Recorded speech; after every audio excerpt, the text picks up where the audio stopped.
Because I'm working 3 jobs. That's why. And yeah, I'm working 3 jobs, so that's why I haven't canceled lately. But I'm trying to make up for it. And we're on schedule. We're okay. There's nothing to be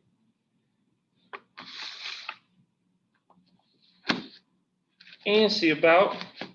In terms of the exam, I have a student that hasn't taken it yet, so I can't hand them back yet. But I will grade them soon and hand them back. How did you feel about that? Did you think it was okay? Not well. Oh, not well? No. Okay. Well, don't worry. I got you. I don't mean like, I'll give everybody 100, but if I notice that the grades are, not doing well on the Gaussian distribution, I'll put a curve, like maybe the highest score, I'll add points so that they get 100 or something like that, and everybody can benefit from that boost. So I'll figure something out. I'm a very generous professor. I'm really hard on my students, but because of that, I'm also really kind. So I'm tough, but then I make you go through a lot, but then I'm like really nice because I want to reward you for your hard work. I feel like if you don't reward people for working hard, then sometimes they don't feel like it was worth the hard work. Even though in real life, sometimes you don't get rewarded for hard work immediately. So, let's see here. Bring up the chat just in case anybody has any questions. We'll be talking about 12.8. And what I might do later on this evening is upload a lecture on 12.9 so that we can move on to chapter 13. Okay, because I have published the homework I'm expecting from this section a while ago. Are you aware of that? I think I saw it. Okay, that's good. Cool. Also, exam number 3. Not this lab, but next lab. So not this Wednesday, but next Wednesday. Okay, we'll have an exam 3. That way you don't get overloaded for material for the final. The final will be over chapters 3 mostly, and it's comprehensive.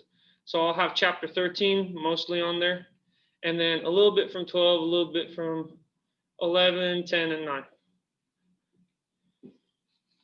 All right. So let's talk about integrals in spherical and cylindrical coordinates. So let's recall, here's our x, y, and z.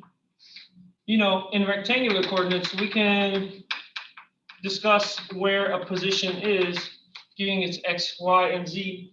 But we could also have done such a parameterization using different measuring devices, maybe a theta, a r, and an azimuthal angle, if you will, some phi. All right. Oh, no, not phi, not yet. I'm jumping the gun in spherical. We're just remaining in polar, where we parameterize a point P as a R, a theta, and a Z. So right here, this is your Z component.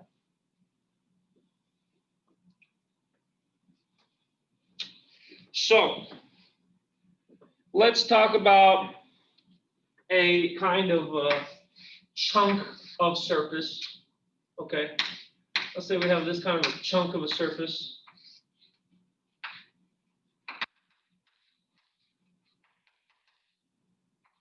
And it casts this kind of a projection, some region D, some region E, okay?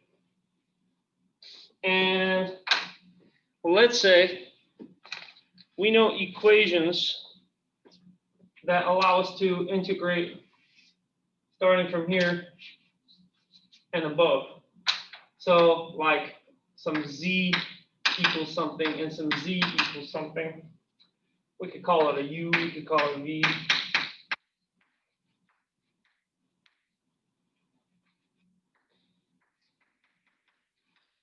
So the z has to be in terms of x and y.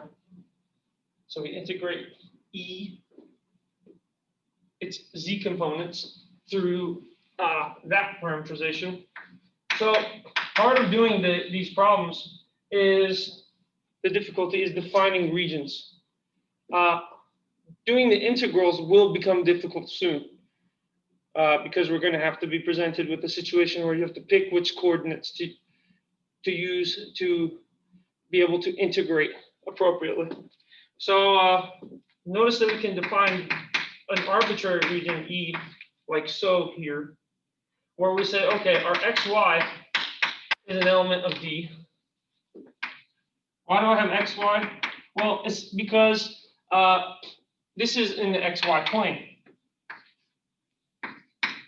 And the region D only lives in the xy plane. So we say that the x and y live in D.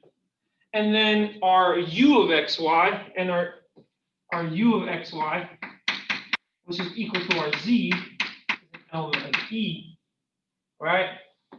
Because points in E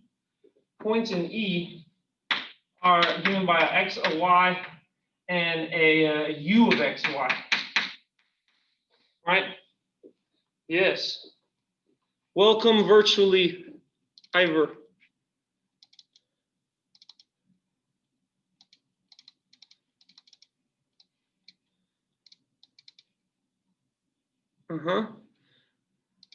Why is my thing not zoomed up? There we go, that's better. That way I can see if I'm not writing on the board.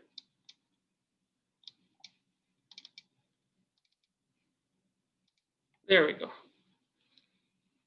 All right. So then what we see is z ranges from these outputs, u2 of xy and u1 of xy. All right.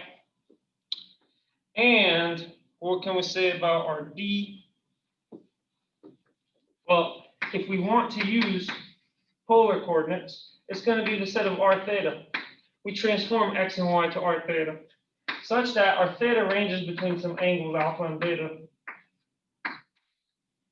And our r ranges between some h1 of theta and some h2 of theta.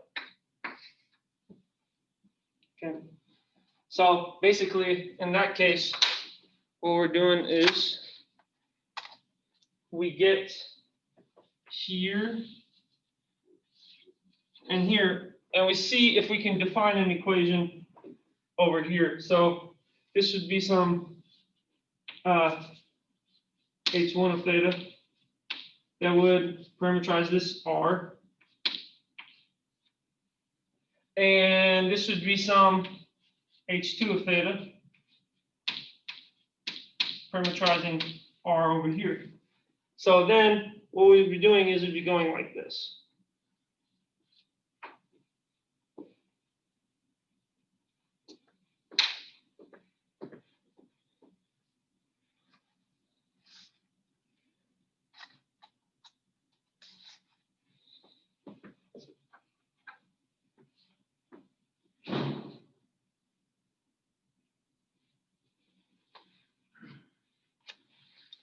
So now,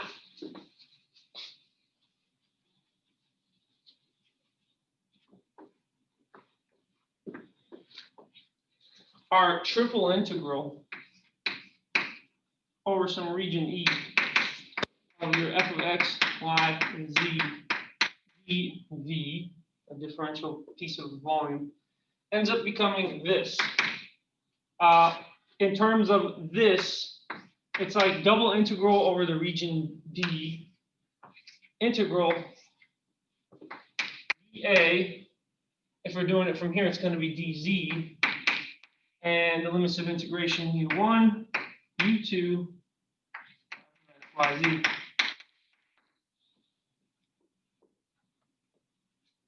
Where u1 and u2 are functions of x and y.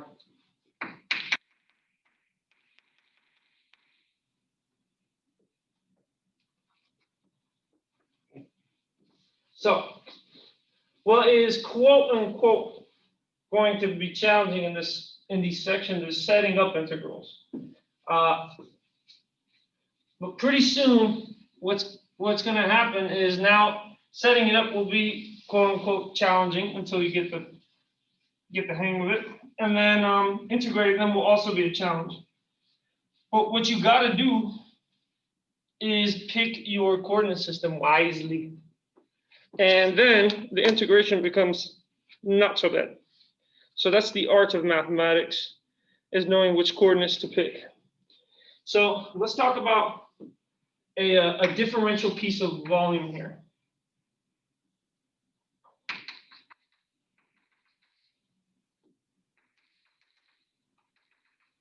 All right, let's call this little piece d theta.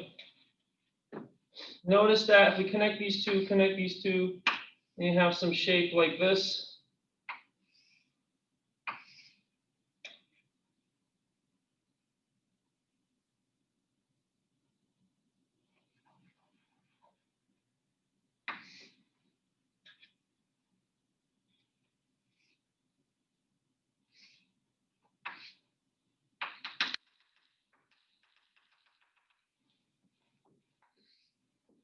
Okay, so this is like a differential piece of volume. This will be a differential piece of R. This will be a differential piece of Z. But we're in polar. So a little deviation in the theta is a d theta. A little deviation in the length of the arm is a dr. And a little deviation in height would be a z. So notice that this piece ends up becoming r d theta. And why is that? Well, it comes from the equation S is equal to r theta, the arc length equation. You can think of this, it should look curvy. And it should look curvy. And it could be the piece of the arc of a circle. So this little piece will be our arc length S. But really, it's a ds. So what you're going to have is r d theta, because r doesn't become differential because the radius of that circle is constant. It's not changing. But the theta is. And so also would be the arc length. So this little piece, a ds, is right here, a differential piece of the arc length of the circle. And therefore, it equals r d theta. What section is this? This is 12.8. All right, so taking this volume will then be r d theta multiplied times a dr multiplied times a dz. All right, because this is equal to your dv, some differential piece of volume. So this ends up becoming, when you rearrange r, dr, d theta, dz, equals a differential piece of volume and polar.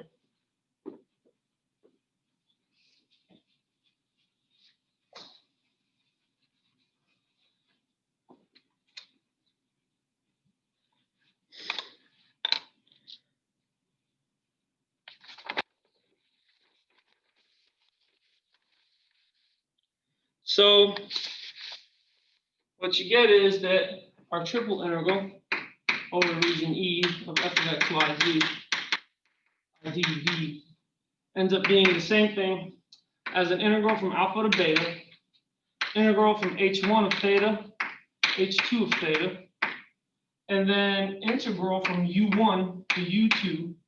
And interestingly enough, these will be parameterized by the transformation into polar coordinates. R cosine of theta for x, r sine of theta for y.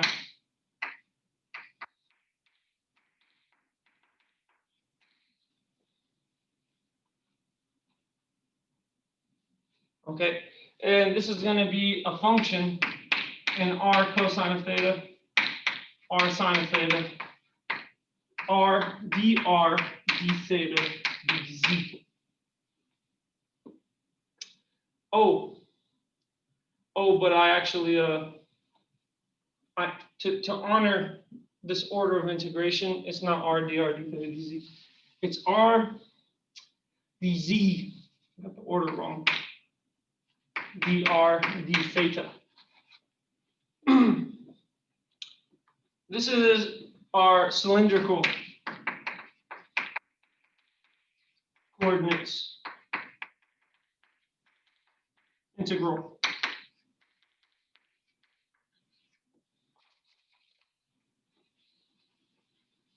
And it will help us when we integrate things in cylindrical that have cylindrical symmetry.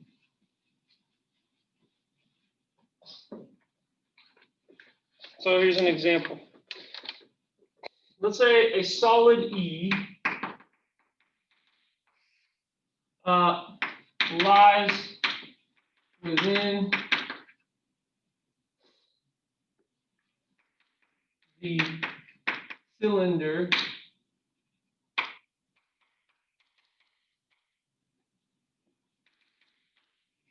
and below and above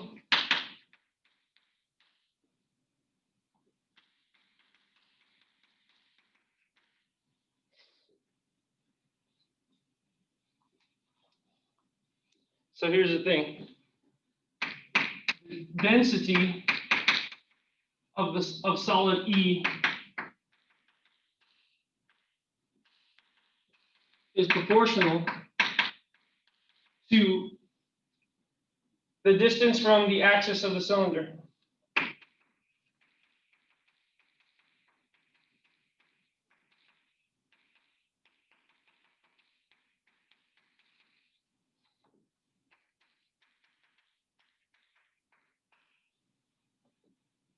Find the mass.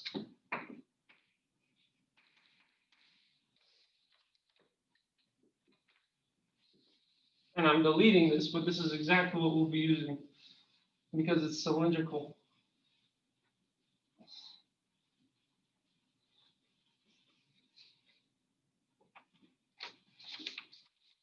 So notice we have a cylinder, but then we have a plane chopping the cylinder off, and then we have this thing. What is this thing?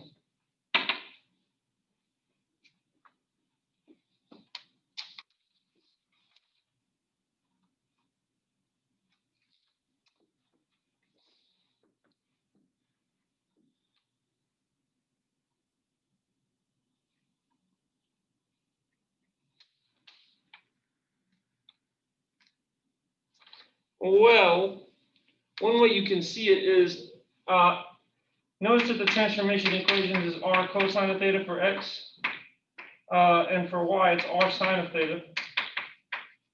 But also, we have x squared plus y squared is equal to r squared. All right?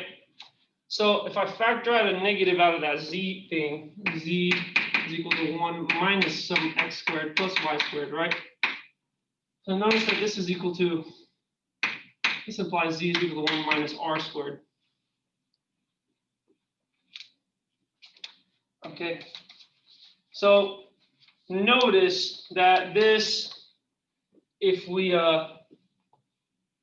realize it, that this, if we like rearrange the r squared, add its minus z, this is actually r squared, some x squared plus y squared is equal to this. And so if z ranges from a fixed value and below, what we get in our picture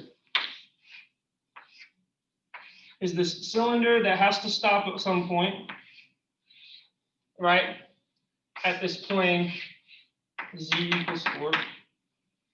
And then you get above this shape. And really, it's just a hemispherical dome.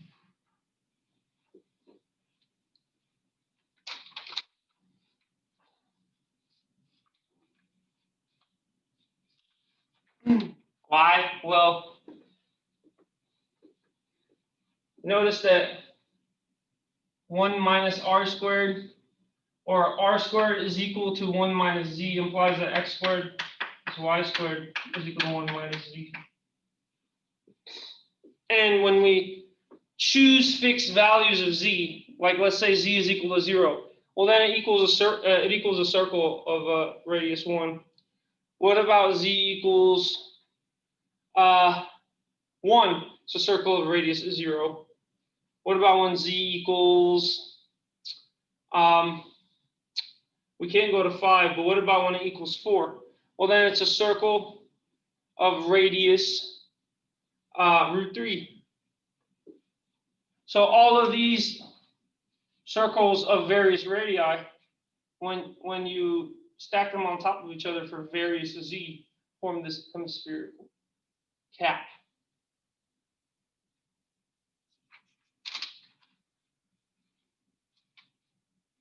So this is our region E here.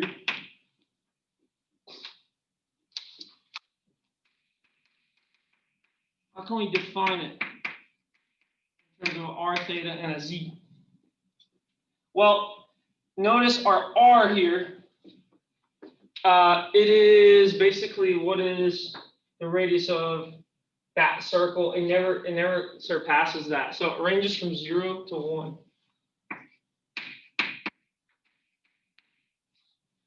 Now let's discuss theta. Theta ranges through all values.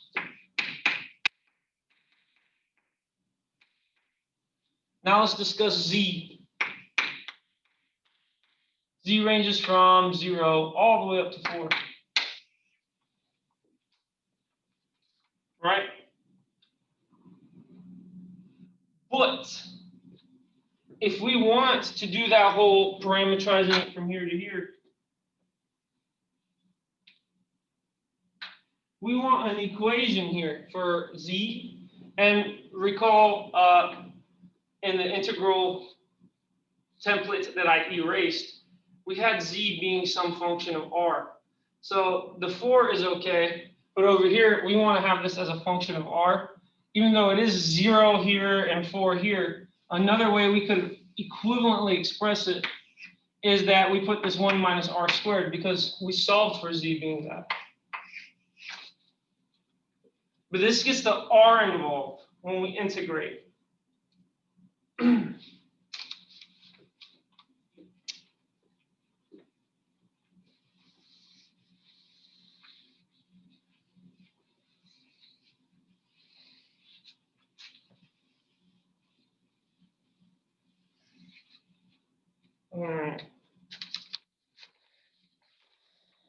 So the density by hypothesis, by what it's stated,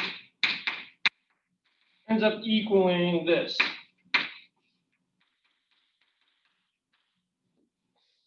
So it said the density is directly proportional to the distance away from the axis. The distance away from the axis is this. This is the distance formula. Really, it's x2 minus x1, y2 minus y1.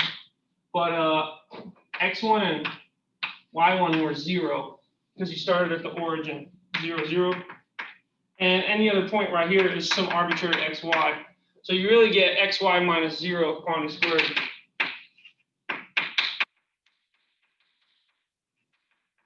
And that's how we get that. And it's proportional to multiply times some constant k, some proportionality constant k.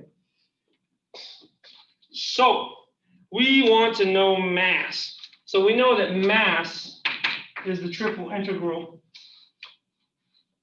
around this region E of our density function dV. All right. And what is that? Well, this beautiful picture's got to go.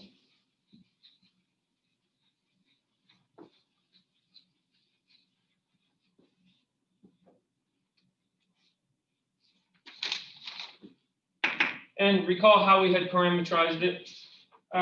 We're going to say this is the integral from 0 to 2 pi, integral from 0 to 1, integral from 1 minus r squared to 4 of r dz d r d theta.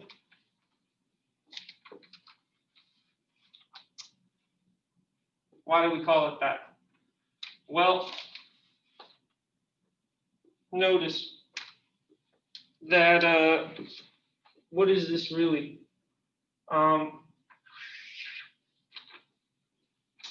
What did we have? Z is equal to 1 minus x squared plus y squared. Factor out a negative. Equals 1 minus r squared, right? So if this is equal to z. So basically what you do is you solve for r squared, and that's when you get the square root. Okay.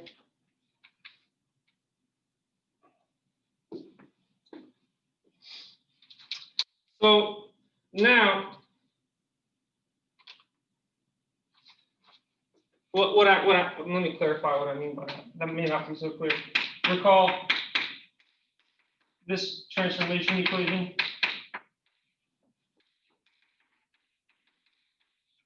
Right here. When you solve for r, you take the square root of both sides. That's where you get the square root of x squared plus y squared. So this whole thing becomes a r.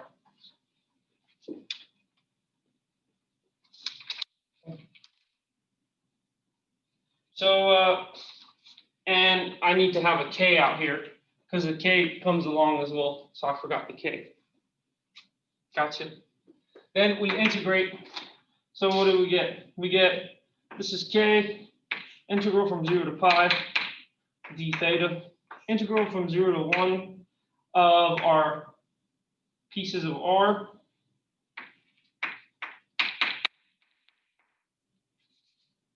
And dr.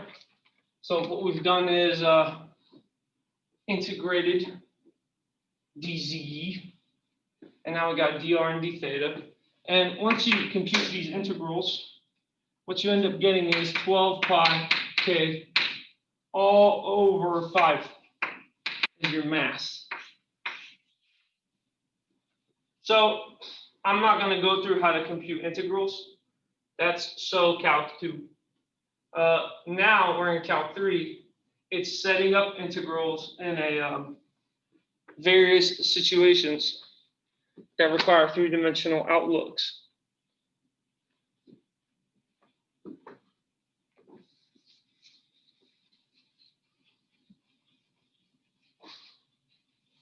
Which is really incredible that we can do that. It's really cool. It's really cool. The other day we derived the surface area of a sphere equation using calculus, which is just mind-blowing. Okay. Now let's talk about spherical coordinates.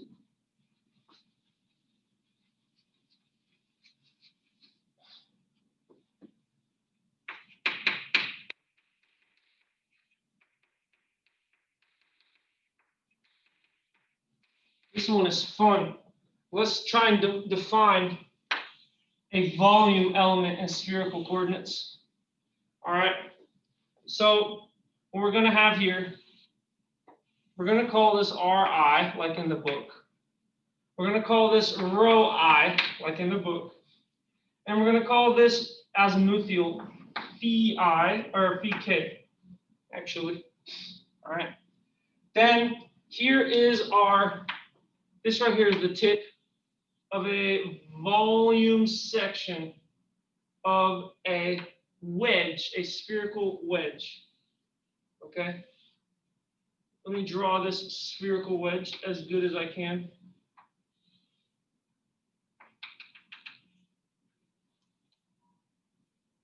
Okay.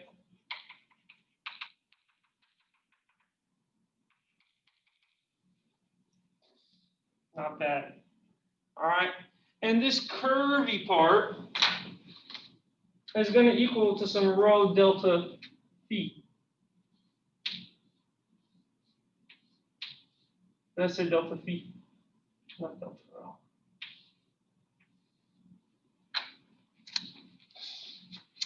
Which, actually, it makes us realize that this right here is our delta phi. Next, what about theta? Well, we measure theta down here. It's the difference between here and here. So the lines that separate these two pieces is our delta theta.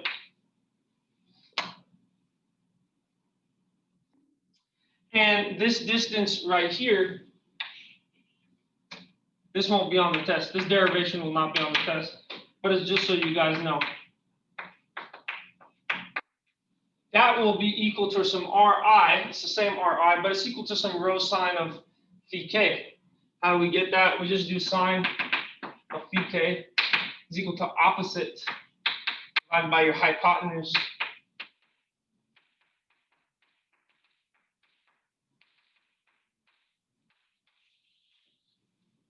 But yeah, it's not going to be on the test, but I want you guys to see it because it looks scary in the book. But I want you guys to see it's not that bad. It does look scary. The derivation of a spherical volume element looks scary. And when I was a Cal 3 student, I was left perplexed as to how this is the derivation, and that makes me really upset when I have to accept something without understanding it. I don't like doing that at all. This is some delta rho, right? Some difference in its arm length. That curvy part is our rho delta phi. And now here's the rub. This right here, it's going to be some change in theta times that piece right there. Rho I sine phi k. Right here.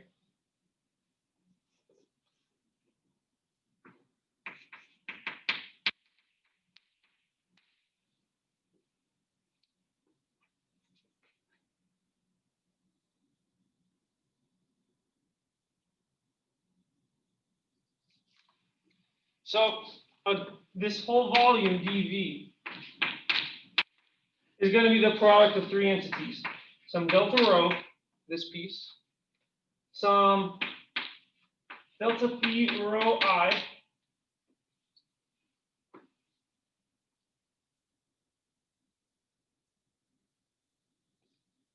delta phi rho I, right here. I forgot the I on it. So this curvy piece times that length right there. And that is precisely our delta theta rho I sine of pk. Recall, rho I sine of pk was just Ri. So that piece is really delta theta delta R I. This right here was the same thing as delta theta delta Ri. And that's what creates this square. A delta theta from down here times this, delta Ri. Because this is the same as that Ri.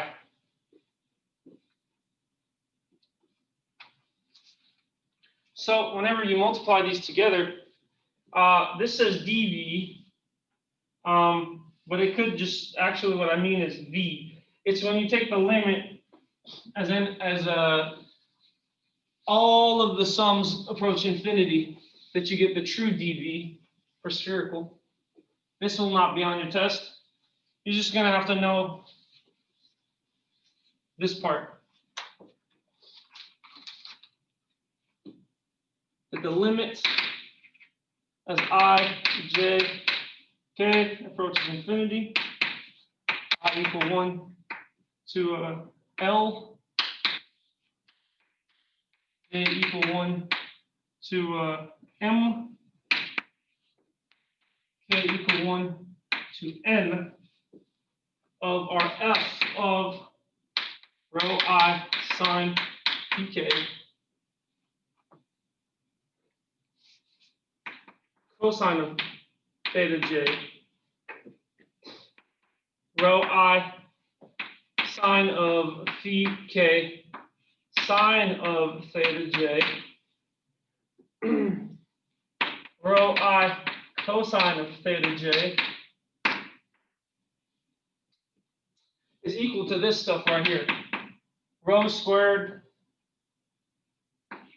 sine of phi delta.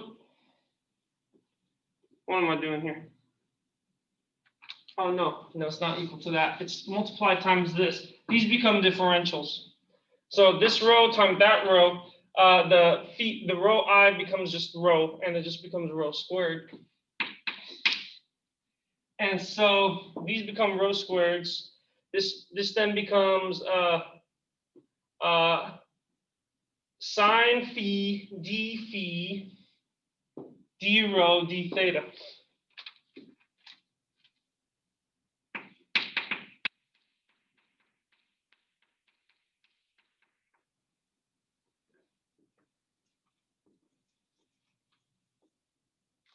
So the limit, as all this approaches infinite pieces, here's the actual integral. Here's what we get. It ends up equaling the integral from some c to d, some integral from alpha to beta, some integral from a to b, of some function in rho cosine of theta sine phi, rho sine theta sine phi, rho cosine of phi, times our rho squared sine phi d rho d theta.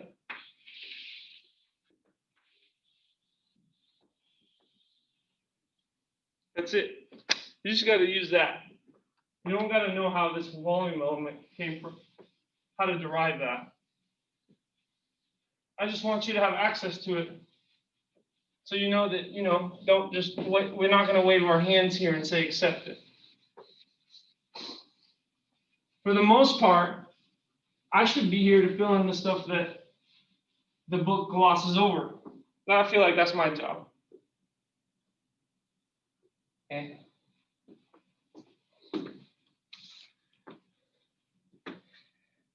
So now let's use it. Using it is already in the book. My job is to try and maybe give you some details that weren't there. So here's an example. Let's say we want to calculate this triple integral across some region B of some e to the x squared plus y squared plus some z squared, everything raised to the 3/2 power, dv.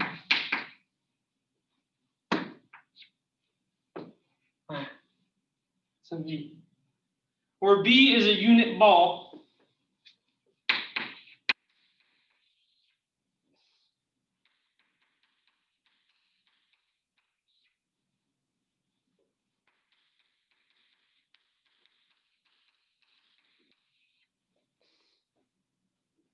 and it's not just the unit ball, it's the solid unit ball. So let's make that modification there. It's the solid, not the shell. We're going to be using this because it has spherical symmetry. And you're going to see why spherical coordinates is so powerful via using this. Okay? Let's take a look. Our region B can be defined like so. Some rho, some theta, some phi.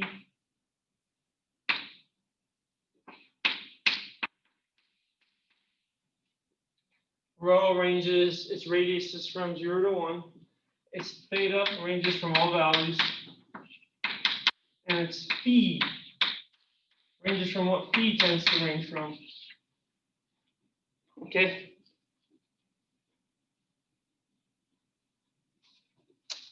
So in spherical coordinates, the equation for a sphere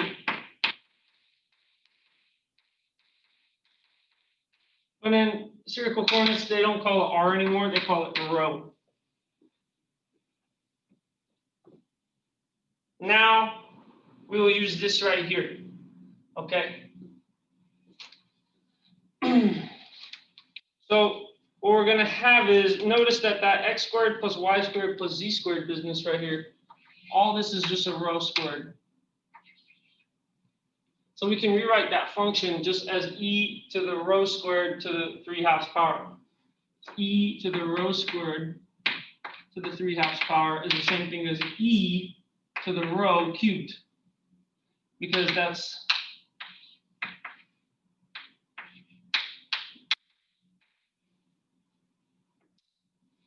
whoops,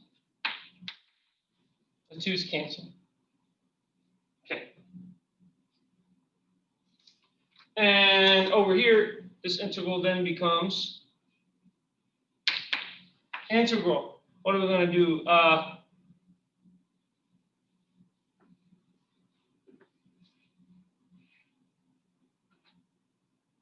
I didn't have a d phi in here. Where's my d phi?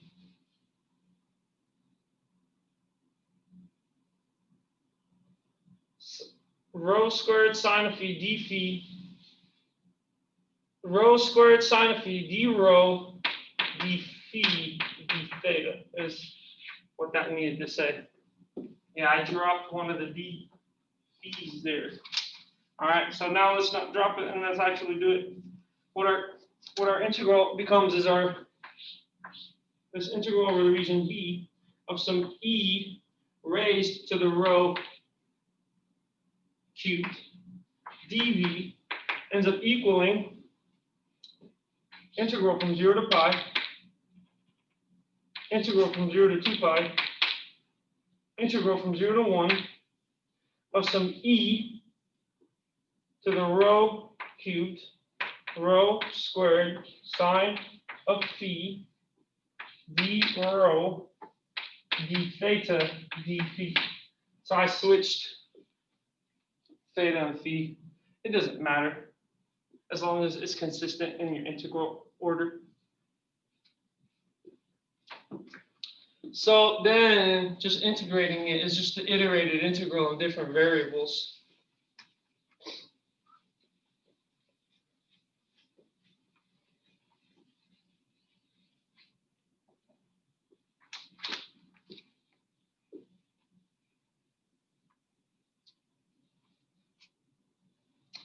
So then what do we get here? After we integrate, what does this become? This is integral 0 to pi sine phi d phi. Integral 0 to 1 of our rho squared e to the rho cubed rho. And there's no theta involved here explicitly. All right. So then we do this integral. And what do we get? We get this is negative cosine of phi 0 to pi times 2 pi times this 1/3 e to the rho cubed 0 to 1. And so this ends up becoming 4/3 pi times e minus 1.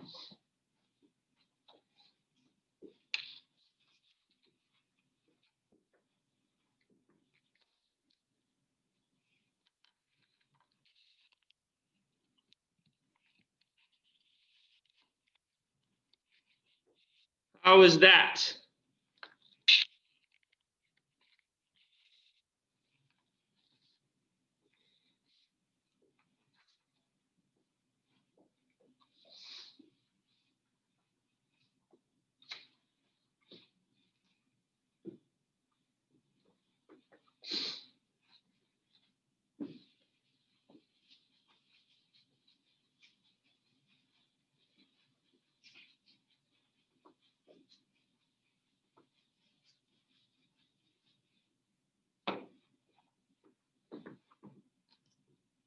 Good.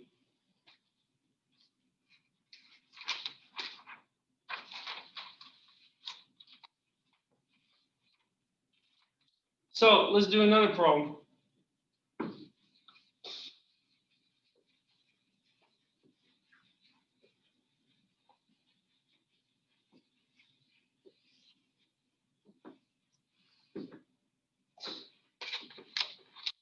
we're doing on time. Okay, we're good. We can do one more.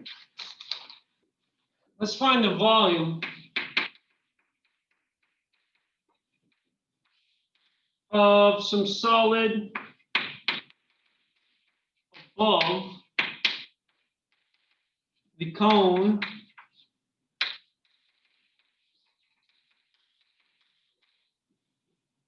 and below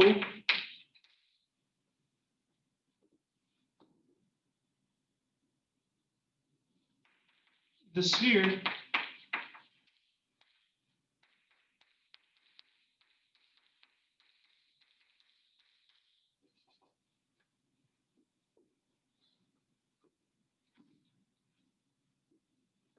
okay? So what do we notice is we get this picture. It looks like an ice cream cone.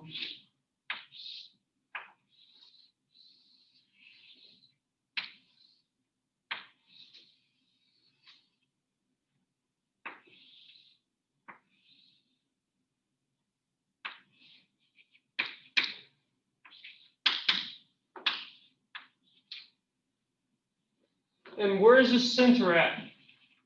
This center is located at 0, 0, and a half, because this is right here at 0, 0, 1. How do we know that?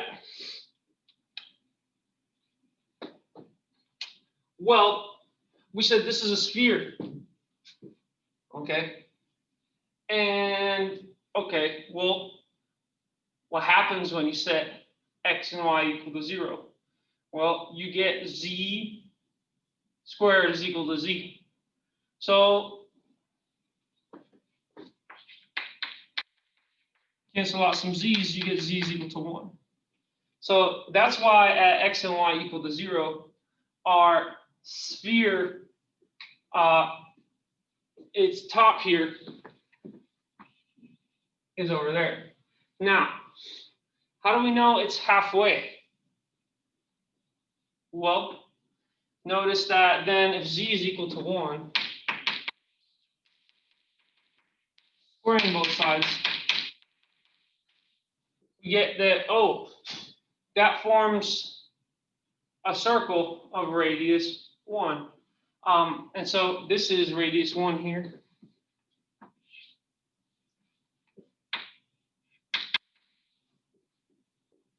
But how do we know it's centered, the hemisphere is centered at that 1/2 on the z?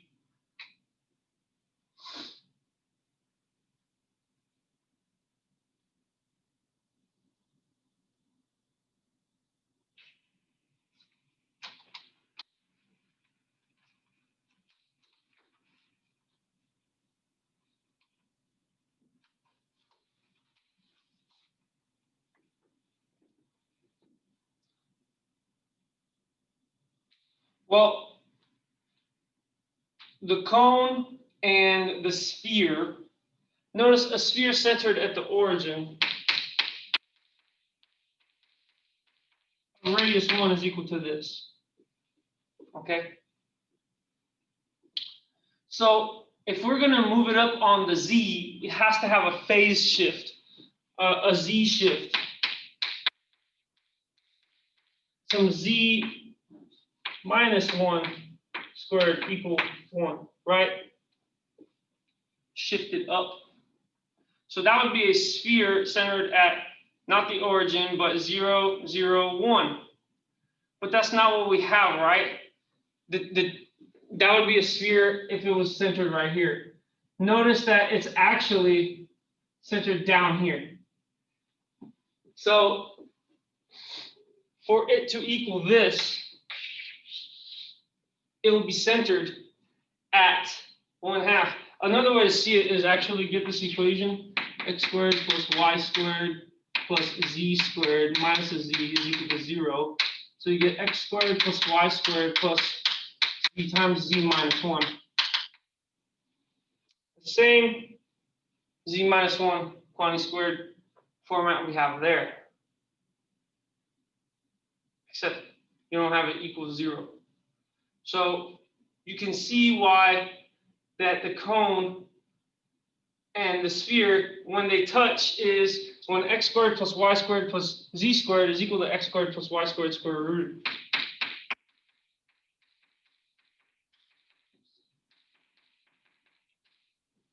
Right?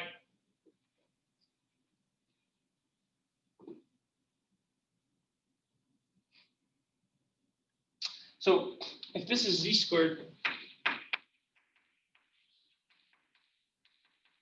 you can technically square both sides. You get z to the fourth equal to x squared plus y squared. You can plug that into this equation. You get like z to the fourth plus z squared is equal to 1. Or you can get z to the fourth plus z squared minus 1 is equal to 0. And you can solve for all the possible z's. But we notice that they touch here at this point. And if this is truly a cone, this is going to be at 45 degrees. Okay? So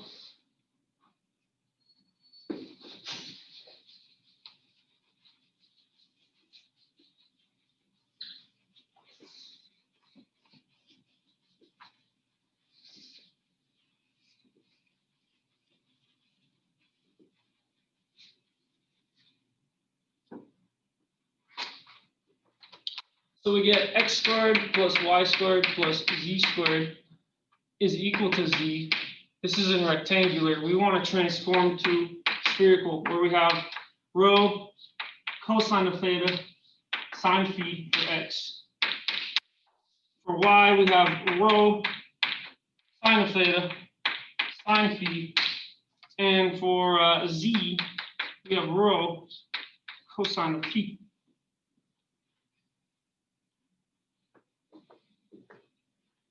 Oh, we're out of time. Okay, here. So let me just say one last word. Once you transform your x, y, and z into that, you then square this, add it to this squared, add it to this squared, set it equal to this, to that equation. And then terms drop out, and what you end up getting is you get rho is equal to cosine of phi. You get a bunch of Pythagorean identities in theta and phi. And then your integral becomes very simple. We're